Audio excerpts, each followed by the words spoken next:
আসসালামু আলাইকুম। গেল মাসখানেক আগে একবার সেফ এক্সিট নিয়ে একটা আলোচনা হয়েছিল যে এই সরকারের ক্ষমতা হস্তান্তরের পরে যারা উপদেষ্টারা আছেন তারা অনেকে সেফ এক্সিট নেবেন। তো এই আলোচনাটা অনেক দীর্ঘায়িত হলো, তারপর হুট করে থেমে গেল।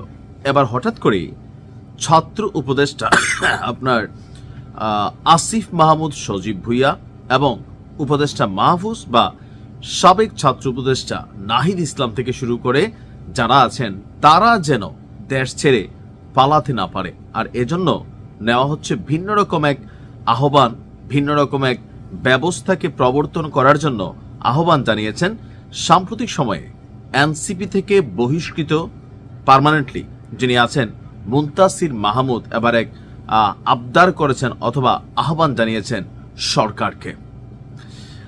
কেউ কেউ বলছেন যে ভাগে পায় নাই অথবা হিসাবে মিলে নাই, বাকিরা খাচ্ছে, সহ্য হচ্ছে না মুনতাসির মাহমুদের, যার কারণে দলের ভেতরের অনেক কিছুই ফাঁস করে দিয়েছেন যে কিভাবে নিয়োগ বাণিজ্য, অবৈধ অ্যাক্টিভিটিস, দুর্নীতি এই সব কিছু আপনার আষ্টে পৃষ্ঠে জড়িয়ে পড়েছে এই ছাত্র উপদেষ্টাদের এবং কি দল হিসেবে এনসিপির।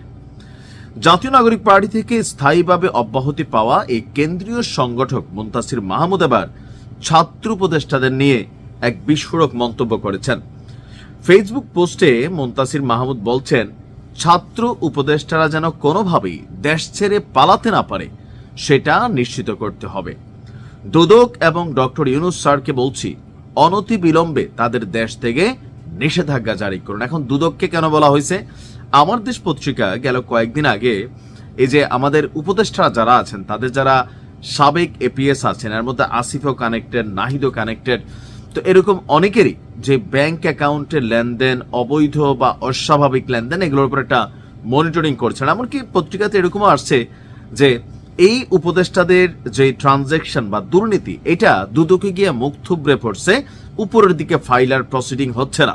কারণ সরকারের মধ্যে আছেন উপদেষ্টা আসিফ মাহমুদ সজীব ভুইয়া, একটা ভয় অথবা অদৃশ্য চাপ তৈরি হচ্ছে নাম প্রকাশে অনিচ্ছুক দুদক কর্মকর্তাদের, এমন মন্তব্যকে ঘিরেও কিন্তু তোলপাড় হয়েছে।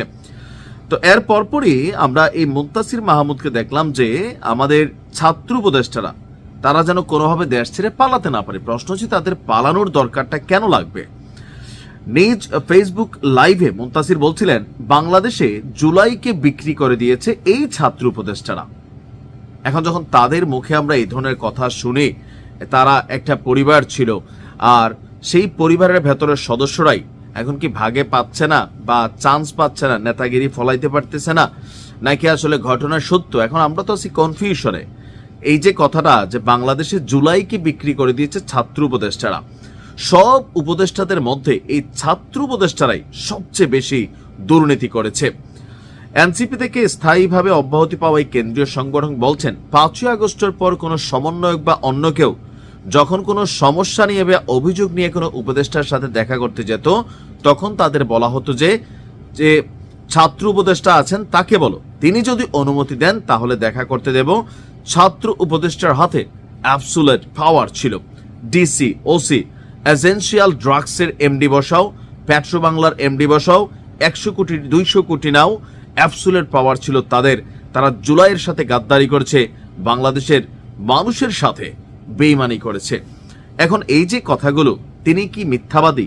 যদি মিথ্যাবাদী হয় তাহলে যাদের বিরুদ্ধে এই দুর্নীতির অভিযোগ আনছে, তো তাদের বিরুদ্ধে তারা কেন কোনো রকম মুখ খুলছে না বা তার বিরুদ্ধে আইনগত ব্যবস্থা নিচ্ছে না?